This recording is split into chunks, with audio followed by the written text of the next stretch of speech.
திடீர்னு திருச்சி போயிட்டு தான் சொல்றாங்க. எனக்கு என்னமோ டவுட்டா இருக்கு. ரெஜிஸ்ட்ரேஷன் இருக்கும்போது யாராவது வெளியூர் போவாங்களா? பாவ ராஜாமணி மேடம் மூட் அவுட் ஆகி வீட்டுக்கு போயிட்டாங்க. நான் முதல்ல சொன்னேன் இதுல பலவிதமான சிக்கல் வரும். இப்போ அது சரியா போச்சு. 2 பேரை சரி கட்டி இடம் வாங்குறதுலயே பலவிதமான சிக்கல் வரும். 10 பேரை கரெக்ட் பண்ணி இடம் வாங்குறதுன்னா எவ்வளவு கஷ்டம் தெரியுமா? பின்னாடி பிரச்சனை வருங்கன்னு அடிச்சு சொன்னேன், கேட்கல. இப்படி ஒரு ப்ராஜெக்ட்ல பல பேர் இன்வால்வ் ஆகும்போது ஒருத்தர் குட்டையை குழப்பி வேலையை கெடுக்கிறது ரொம்ப ஈஸி. இப்ப அதுதான் நடந்துட்டு இருக்கு. இப்ப யார் வேலையை கெடுத்தது தொல்காப்பியன்?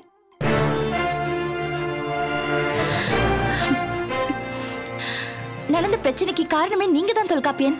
நான் காரணமா? என்ன அப்படி சொல்றீங்க? ஒன்னும் புரியல. எனக்கும் தான் ஒன்னும் புரியல. அந்த 3 பிளாட் ஓனர்ஸும் ரெஜிஸ்ட்ரேஷனுக்கு வராம போனதுக்கு காரணமே நீங்க தான் சொல்றாங்க. ஏன்னா நீங்க தான் ஆளுங்களை வச்சு அவங்களை மிரட்டினீங்களாமே அப்படின்னு அவங்க சொல்றாங்க. என்ன அபி இது அபாண்டமா இருக்கு? நான் ஏன் அப்படி ஒரு வேலையை செய்யணும்? நம்ம கம்பெனி வேலையை நான் ஏன் கெடுக்கணும்? ஏன் கெடுக்கணுமா? அதான் கெடுத்துட்டியே. உன் மனசு என்ன பொறாம வைத்தறிச்சல் இருக்குங்கிறது யாருக்கு தெரியும்? நம்ம கம்பெனி நினைச்சிருந்தா நீ இப்படி செஞ்சிருப்பியா? அபி கம்பெனி ஆச்சே மாட்டிட்டு முழிக்கணுங்கிறதுக்காக இப்படி செஞ்ச. பாஸ்கர், நான் உங்ககிட்ட பேசல. அதுக்கு நான் தயாராகவும் இல்ல. நீங்க அனாவசியமா தலையிடாதீங்க, அநாகரிகமா பேசாதீங்க. எதையா அநாகரிகம்? கூட இருந்து குளிப்பறிக்கிறிய, அதோட நான் பேசுறது அநாகரிகமா? அபி, இவர் சொல்றதை நம்புறீங்களா? நான் அப்படி பண்ணிருப்பேன் நம்புறீங்களா அபி? தொல்காப்பியன், நாங்க நம்பல. நமக்கு சம்பந்தம் இல்லாத பிளாட் ஓனர்ஸ் ஓன் பேர்ல சொல்றாங்க. சார், யாராவது ஏதாவது சொல்லி கொடுத்து கூட அவங்க அப்படி சொல்லியிருக்கலாம்ல. சார், ரேட்டு பேசுனது பாஸ்கர். ஏன் இந்த டீலை கொண்டு வந்தது இந்த பாஸ்கர் தான். பாஸ்கர் மட்டும் தான் அவங்களுக்கு தெரியும். என்ன எப்படி அவங்களுக்கு தெரியும்? சோ நான் ஏதோ உள்வேலை பண்ணதா சொல்றேன். நான் எதையும் யூகிக்க விரும்பல மிஸ்டர் பாஸ்கர். நீங்க என் மேல சொல்ற பழி அபாண்டன்னு தான் சொல்றேன். தொல்காப்பியன், அவங்க ஓன் பேரை தானப்பா சொல்றாங்க. சார், அதுக்காக அதை வச்சு எல்லாத்தையும் முடிவு பண்ணி நீங்க தீர்ப்பு சொல்லுவீங்களா? ப்ளீஸ் இதோட இதை விட்டுருங்க. என்ன விட்டுருங்க? என்னோட சாதாரண சொல்லிட்டாவி. வேற என்ன பண்ண முடியும்? என்ன அபி இப்படி சொல்ற? வேற என்ன சார் பண்ண முடியும்? 10 பேர்ல 3 பேர் இப்படி நெகட்டிவா பேசுறாங்க. பல கோடி ரூபாய் உள்ள மாட்டி இருக்கு. அதுதான் இப்ப பிரச்சனை. அதெல்லாம் விட்டுட்டு நீங்க என்னமோ உண்மை என்னங்கிறது ப்ரூவ் பண்ணி ஆகணும். நான் ப்ரூவ் பண்றேன். என்ன ப்ரூவ் பண்ண போறீங்க? ஆமாவே, இவர் என்ன சந்தேகப்படுறாருல, அதை நான் ப்ரூவ் பண்ணி ஆகணும். சரி, இப்ப வாங்க நேரா போய் பேசுவோம். வாங்க போ. Bhaskar, please stop it. ஏதோ சின்ன பிள்ளை விளையாட்டு மாதிரி இருக்கு நீங்க பண்றது. விட்டு தள்ளுங்க, நான் பாத்துக்கிறேன். இல்ல அபி, இதை அப்படி நினைக்க வேண்டாம். இதை கிளியர் பண்றது நல்லது. ஒருவேளை தொல்காப்பியன் இதை பண்ணலைன்னா நமக்கு எதிராக யார் இறங்கி இருக்காங்க, என்ன விஷயம்னு நாம யோசிக்கணும் இல்லையா?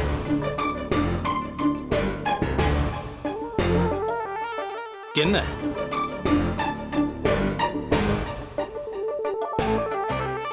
சரி, வாங்க போலாம். வாங்க சார்.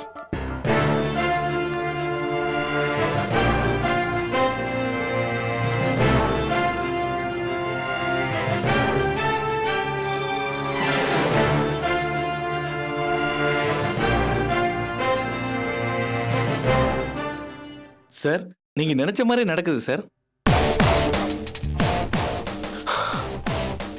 ஆமா சார், அபி வசமான சிக்கல்ல மாட்டிக்கிட்டாங்க சார். அந்த 3 பேரும் பிளாட்டை எழுதி தர முடியாதுன்னு அடிச்சு சொல்லிட்டாங்க சார். Good, very good. நீ கூடவே இருந்தியா? இல்ல சார், நான் ஆபீஸ் வாசல்ல இறங்கிட்டேன் சார். அபி கோவமா உள்ள போனாங்க. நிச்சயமா தொல்காப்பியனை காய்ச்சுன்னு காய்ச்சிருப்பாங்க சார். அநேகமா தொல்காப்பியன் இந்நேரம் ஆபீஸை விட்டு வெளியே போயிருக்கணும் சார். நீங்க நினைச்ச மாதிரி எல்லாம் நடக்குது சார். பின்ன திட்டம் ஒன்று போட்டா அது படிப்படியா நம்ம என்ன ரிசல்ட் எதிர்பார்க்குறோமோ அது கிடைக்கணும். இப்போ நான் எதிர்பார்த்த ரிசல்ட் வந்துகிட்டு இருக்கு. சரி, இப்போ நீ என்ன பண்ணணும் தெரியுமா? சார் சொல்லுங்க சார். கொஞ்ச நாளைக்கு இந்த ஊர் பக்கம் எட்டி கூட பார்க்க கூடாது. வெளியூர் போய் ஜாலியா இரு. ஓகே? ரொம்ப தேங்க்ஸ் சார். அப்ப நான் வரேன் சார். Okay okay. அது சரி மாப்ள, 3 வீட்டையும் விற்க விடாம பண்ணிட்டீங்க, அது வரைக்கும் ஓகே. ஆனா அந்த அபி 7 வீட்டை வாங்கிட்டால, அவளுக்கு அது முதலீடு தானே. அவ இன்வெஸ்ட் பண்ணது சொத்தா முடங்கி கிடக்கே தவிர வேற என்ன பெருசா பாதிப்பு வந்துற போது எனக்கு ஒன்றும் புரியலையே. அங்கிள், நீங்க மேம்போக்கா பாக்குறீங்க. ஆனா ஆழமா யோசிச்சு பாத்தீங்கன்னா இதுல அபிக்கு எவ்வளவு பிரச்சனைன்னு புரியும். நீங்களே சொல்லுங்களேன் மாப்ள. அங்கிள், இதுல அபி இன்வெஸ்ட் பண்ணிருக்கிற பணம் கொஞ்சம் நெஞ்சம் கிடையாது. 3 கோடி, 3 crores. அதுவும் அவளோட பணம் கிடையாது, கடன். விஸ்வநாதன், ராஜமணின்னு ஆளுக்கு கொஞ்சம் கொஞ்சம் கொடுத்துருக்காங்க.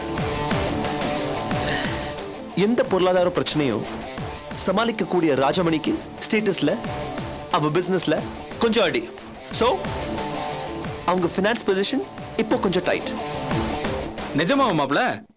இதெல்லாம் உங்களுக்கு எப்படி தெரியும்? நமக்கு வேண்டிய என்ஆர்ஐ குரூப் கிட்ட இருந்து இந்த இன்ஃபர்மேஷனை கலெக்ட் பண்ணிருக்கேன். சோ ராஜமணி இந்த ப்ராஜெக்ட்ல ரொம்ப நம்பிக்கையா இருக்காங்க. ஆனா இப்போ அதுக்கும் சிக்கல். அபி தலையில ஒட்டுமொத்த பலு இருக்கு. ஒருவேளை இந்த இடத்தை வித்துட்டு ரிலீவ் ஆயிடலான்னு அதுக்கும் நம்ம ஒரு லாக் போட்டாச்சு தெரியுமா? வெரி குட் மாப்ள. எல்லாமே பக்காவா தான் இருக்கு. இருந்தாலும் எனக்கு ஒரு டவுட் மாப்ள. என்ன டவுட் அங்கிள்?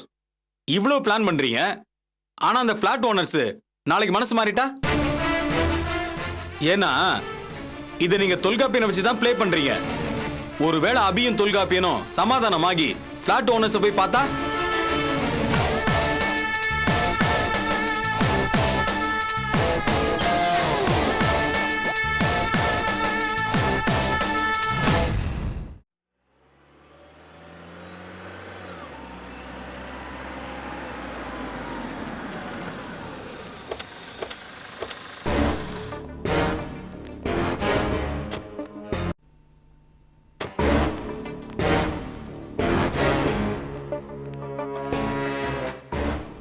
சார், சார்,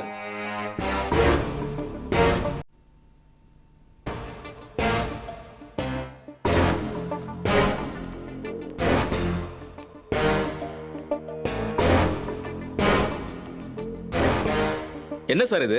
இப்படி கும்பலா வந்து மிரட்டினா என்ன அர்த்தம்? ரவுடித்தனம் பண்ண வந்திருக்கீங்களா? மிரட்டல சார், ஒரு விஷயம் பேசிட்டு முதல்ல போதும். வெளில வாங்க சார், வெளில வாங்க சார், எதுவா இருந்தாலும் வெளில சார், சொல்றத வெளில கேளுங்க சார். நான் ஒன்னும் சண்டை வாங்க போட சார். வரல. பின்ன எதுக்கு சார் இத்தனை பேர் கூட்டு வந்திருக்கீங்க? இல்ல சார், ஒரு விஷயத்தை கிளியர் பண்ணிட்டு போலாம் தான் வந்தோம். என்னத்தை கிளியர் பண்ண போறீங்க? இல்ல உங்களை யாரோ மிரட்டினதா சொன்னீங்களே, இதுல யார் உங்களை மிரட்டினாங்கன்னு பார்த்து சொல்லுங்க.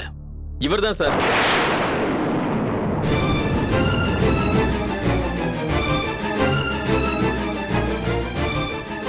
என்ன சொல்றீங்க சார்? நான் உங்களை வந்து மிரட்டினா? ஆமாயா, நீ ஆளுங்களை கூட்டு வந்து மிரட்டல? ஹலோ, அநியாயமா போய் யோ, சொல்லாதீங்க. மிரட்டிட்டு இப்ப ஏன் இல்லைன்னு சொல்ற? இதோ பாருங்க, சத்தியமா சொல்லுங்க, நான் இப்படி சொன்னேன்? ஆமாயா, நான் எதுக்கு நீ மிரட்டுன்னு போய் சொல்லணும்? என்ன தொல்காப்பியன், அவர் தான் அவ்வளவு கிளியரா சொல்றாரு. என்ன உங்க தண்டவாளம் வண்டவாளம் அடிச்சுன்னு பயப்படுறீங்களா? வேணாம் பாஸ்கர், அனாவசியமா பேச வேண்டாம். ஏன்? பேசினா என்ன செய்வீங்க? அத நான் வாயால சொல்ல மாட்டேன். Very good. தொல்காப்பியன் பொறுமைசாலி, ரொம்ப நல்லவன், கோவமே வராதுன்னு சொல்லுவாங்க. அப்பேற்பட்ட தொல்காப்பியனுக்கு இப்ப ஏன் கோவம் வருது? ஏன்னா உள்ளுக்குள்ள தப்பு பண்ண குற்ற உணர்ச்சி அது ஒண்ணு உறுத்துது. யாருக்கு? எனக்கு என்ன குற்றம் உணர்ச்சி? நான் என்ன தப்பு பண்ணேன்? அப்படி போடு. தொல்காப்பியன் பெயிண்ட் கம்பெனி வரவு செலவுல 3 லட்சம். அப்புறம் கிருஷ்ணன் கிட்ட வாங்கின 50,000 ரூபாய் வவுச்சர். அப்புறம் அந்த செங்கல் வியாபாரி கிட்ட கமிஷன். இப்படி வரிசையா காலியாட்டு இருக்கிற இமேஜ் இப்போ ஒட்டுமொத்தமா அடி வாங்கிடுமோங்கிற பதட்டத்துல பேசிட்டு இருக்க, அப்படித்தானே? நான் மனசாட்சியை நம்புறவன் பாஸ்கர். இமேஜுக்கா ஊரை ஏமாத்துறது, அப்புறம் கட்டின பொண்டாட்டி ஏமாத்துறது, அப்புறம் நல்லவ மாதிரி வேஷம் போடுறது, தன்னோட தப்ப ஒரேடியா மறந்துட்டு துளி கூட குற்ற உணர்ச்சி இல்லாம யோக்கிய மாதிரி பேசுறது, இதெல்லாம் எனக்கு சுத்தமா வராது. என்னைய விட்ட பேசிட்டு என்ன இருக்க? பேசுறேன்? நிறுத்துங்க சார். என்ன சார் இது? ஹலோ, என்ன நினைச்சிட்டு இருக்கீங்க நீங்க? இப்படி வந்து சத்தம் போட்டா எப்படி? இது 4 பேர் குடியிருக்கிற இடம். இப்படி பிரச்சனை பண்ணா போலீஸை கூப்பிட வேண்டியது எதுக்கு வரும். போலீஸை கூப்பிடுன இப்போ? Bhaskar, please stop it. இது பாருங்க சார், தயவு செஞ்சு எங்களை தப்பா நினைக்காதீங்க. ஒரு குழப்பத்தை தீக்கணுங்கிறதுக்காக தான் இங்க வந்திருக்கோம். மத்தபடி பிரச்சனை பண்றதுக்காக வரல. ஆனா உங்களுக்குள்ளேயே பிரச்சனை வந்திருக்க. அதெல்லாம் இருக்கட்டும் சார், நடந்தது நடந்து போச்சு. எங்க ப்ராஜெக்ட் நல்லபடியா வரதுக்கு உங்க 3 பேரோட ஃபிளாட் ரொம்ப அவசியம். அத பத்தி தான் நான் உங்ககிட்ட பேசணும் சார். என்ன பேச போறீங்க மேடம்? ப்ளீஸ் சார், அந்த 3 ஃபிளாட்டையும் தயவு செஞ்சு எங்களுக்கு கொடுத்துருங்க. சாரி மேடம், அது முடியாது. என்ன சார் இவ்ளோ கராரா இப்படி முடியாதுன்னு சொல்றீங்க? எங்க ப்ராஜெக்ட் தோத்து போயிடும் சார். நாங்க பெரிய சிக்கல்ல மாட்டிடுவோம். அதெல்லாம் எங்க பிரச்சனை கிடையாதுமா. உங்க குரூப்பை சுத்தமா பிடிக்கல. உங்க நடவடிக்கை சரியில்லை. ஆளை விடுங்க முதல்ல. இதை பாருங்க சார், நான் வந்து உங்களை மிரட்டினேன்னு சொல்லி தானே இந்த பிளாட்ஸை விற்க முடியாதுன்னு சொல்றீங்க. ஆமா, இப்ப நானே சொல்றேன், தயவு செய்து உங்க ஃபிளாட்ஸை எங்க கம்பெனிக்கே கொடுத்துருங்க, இல்லைன்னா பெரிய பிரச்சனை ஆயிடும். என்ன மறுபடியும் மிரட்டுறீங்களா? இல்ல சார், நான் மிரட்டல. இப்போ இந்த ஃபிளாட்ஸ் எங்க கிட்ட நீங்க விக்கலன்னா எங்க கம்பெனிக்கு பெரிய பிரச்சனை ஆயிடும் சார். ப்ளீஸ் சார், தயவு செய்து நீங்க சொன்ன மாதிரி எழுதி கொடுத்துருங்க நிறுத்தியா? என்னையா விளையாடுறியா? நீ நினைச்சா இந்த இடத்த விக்காதுன்னு ஆளை கூட்டு வந்து மிரட்டுவ, அப்புறம் வித்துருன்னு சொல்லுவ. நாங்க என்ன நீ கையில வச்சு விளையாடுற பொம்மை நினைச்சா? போயா. சார், சொல்றதை கேளுங்க சார். சார், சார், கொஞ்சம் யோசிச்சு பாருங்க ப்ளீஸ்.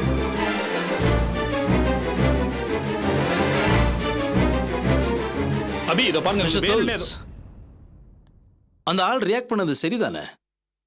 இந்த வேலையை செய்யறதுக்கு ஆதி கிட்ட எவ்வளவு பணம் வாங்கினீங்க? என்ன உளறீங்க? ஆதியோட கைக்கூலி தானே நீங்க? என்ன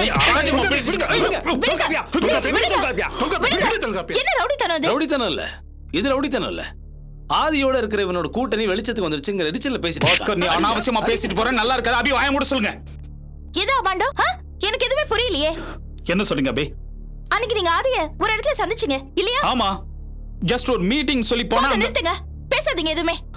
அபி எனக்கு ஒண்ணும் புரியல அபி. யாருக்கு புரியல? யாருக்கு புரியல? எனக்கு எல்லாமே புரிஞ்சிருச்சு. ஆனா எதுக்கு தான் தெரியல. கூடிய சீக்கிரம் அது எல்லாமே தெரிஞ்சிரும் தொல்காப்பியன். அபி நான் எந்த தப்பு பண்ணல. நீங்க தப்பு பண்ணல. அப்ப விட்டுருங்க. என்ன விட்டுடு? என்ன பண்ணிட்டு இருக்காவ? போதும் போதும் பாஸ்கர், நம்ம வேலை இங்க முடிஞ்சதுல. வாங்க போலாம். நடிக்கிறான்.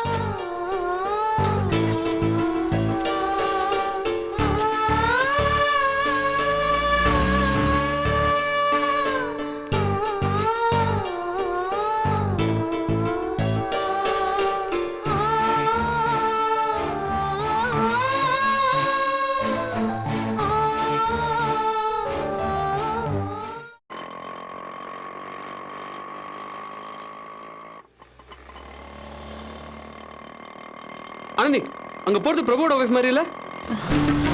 ஆமா அண்ணே, கொஞ்சம் ஓரமா நிறுத்துங்களா ஆட்டோவை. வாங்க.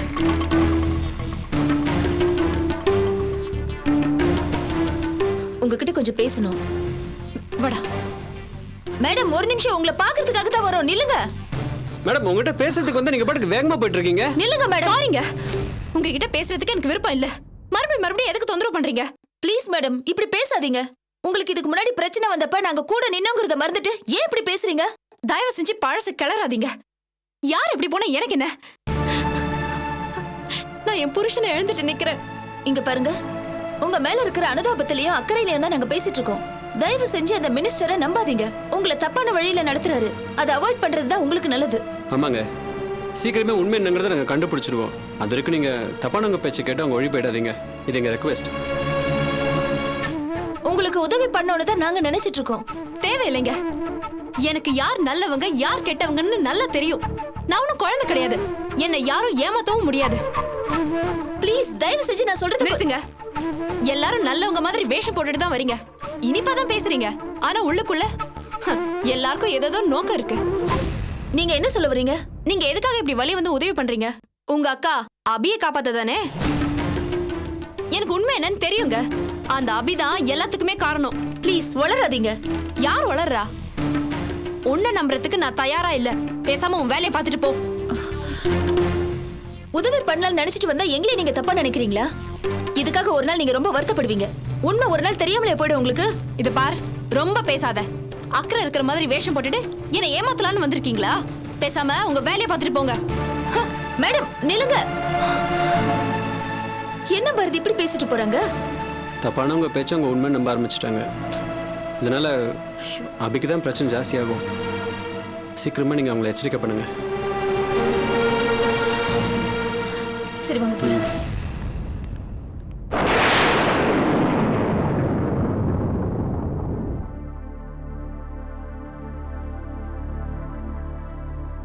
பாஸ்கரா, என்னடா சொல்ற? பணம் கிடைக்கலையா? கிடைக்கலமா. ரெஜிஸ்ட்ரேஷன் நடந்தா கமிஷன் கிடைச்சிருக்கும். ரெஜிஸ்ட்ரேஷன் நடக்கல. ஏண்டா ரெஜிஸ்ட்ரேஷன் இன்னைக்குன்னு சொன்னேம்மா. 10 பிளாட் ஓனர்ஸ் வர வேண்டியது. 7 பேர் தான் வந்தாங்க, 3 பேர் வரல. அதான் ரெஜிஸ்ட்ரேஷன் நடக்கல. என்னடா சொல்ற? உண்மைதாம்மா சொல்றேன். ஏன் அந்த 3 பேர் வரலன்னு விசாரிச்சேன். கேட்டதுக்கு அந்த தொல்காப்பியன் ஆளை வச்சு மிரட்டிருக்கான்னு சொல்றாங்க. பாவி, நாசமா போறவன் ஏண்டா அந்த தொல்காப்பியனை நீங்க சும்மா விட்டீங்க 4 அறை விட்டு அவனை உண்டு இல்லைன்னு பண்ணிருக்க வேண்டாம். எனக்கும் அந்த ஆசைதாம்மா. ஆனா அந்த தொல்காப்பியன் என்னடா நான் மிரட்டவே இல்லைன்னு சொல்றேன். நேரடியாக கூட்டிட்டு போய் விசாரிச்சோம். பிளாட் ஒன்று சவந்தா மிரட்டினான்னு சொன்னாங்க. ஆனா இவன் சாதிக்கிறான், எதுவுமே செய்யலன்னு. என்னமோ தெரியலம்மா, காலையில இருந்து நான் தொட்ட எல்லா விஷயமும் சிக்கல்லே போய் முடியுது. சிக்கல் எப்படிடா வராம இருக்கும்? அந்த அனாதை பையில பார்ட்னர்னு சொல்லி உள்ள விட்டப்பவே சிக்கல் ஆரம்பிச்சிருச்சுடா. இது பாரு, நீ முதல்லயே அவனை அடிச்சு துரத்துறதை விட்டுட்டு இப்ப புலம்பி என்ன பிரயோஜனம்? அது என்னால எப்படிமா முடியும்? அதுக்கான முடிவு எடுக்க வேண்டியது அபி. டேய், அபி எந்த காலத்துலயும் அவனை போன்னு சொல்ல மாட்டா. ஏன் தெரியுமா? அந்த தொல்காப்பியை ஏதோ வசியம் மருந்து வச்சிருக்காண்டா அவளுக்கு. அவனை துரத்தணும்டா. பண்றேன், அதுக்கும் நான் ஏதாவது ஏற்பாடு பண்றேன். அது சரிடா, அந்த 7 பேர் ஒத்துக்கிட்டு வந்தாங்கல்ல, அதுக்குண்டான கமிஷன் நமக்கு வரலையா? என்னமா உளர்ற? மொத்தமா 10 பேர் வந்து ரெஜிஸ்ட்ரேஷன் பக்கவா முடிஞ்சாதான் கமிஷன் வரும். எனக்கு என்னமோ எல்லாமே சந்தேகமா தான் இருக்கு. 10 பேர் சேர்ந்து வந்து ரெஜிஸ்ட்ரேஷன் நடந்து அதுக்கு கமிஷன் வந்து அதை வச்சு வித்யா கல்யாணம் நடக்கிறது. என்னடா என்னடா நீ அவநம்பிக்கையா பேசுற? வேற எப்படிமா பேச சொல்ற? எனக்கு எல்லாமே டவுட்டா தான் இருக்கு. என்னடா நீ இப்படி தலையில குண்டு தூக்கி போடுற? ஆ? டேய், இது ஏற்கனவே நின்னு போன கல்யாணம்டா. ஐயோ, மறுபடியும் நின்னுச்சுன்னு வச்சுக்கையே, அவ்வளவுதான்டா. இந்த ஊரே நம்மள பார்த்து சிரிக்கும்டா. ஐயோ, நான் வேற எல்லாரையும் பார்த்து சொல்லிட்டு வந்திருக்கேனே, அப்புறம் என்னால யார் முகத்திலயுமே முழிக்க முடியாதுடா. இங்க பாரு பாஸ்கரா, நீ என்ன பண்ணுவே ஏது பண்ணுவே எனக்கு தெரியாது. ஆனா இந்த கல்யாணம் மட்டும் பேசினபடி அப்படியே நடக்கணும்டா. மறுபடியும் இந்த கல்யாணம் நின்னுச்சுன்னு வச்சுக்கோயே, நானும் என் பொண்ணு நாண்டுகிட்டு செத்து போயிடுவோம்டா. அம்மா அம்மா, ஐயோ,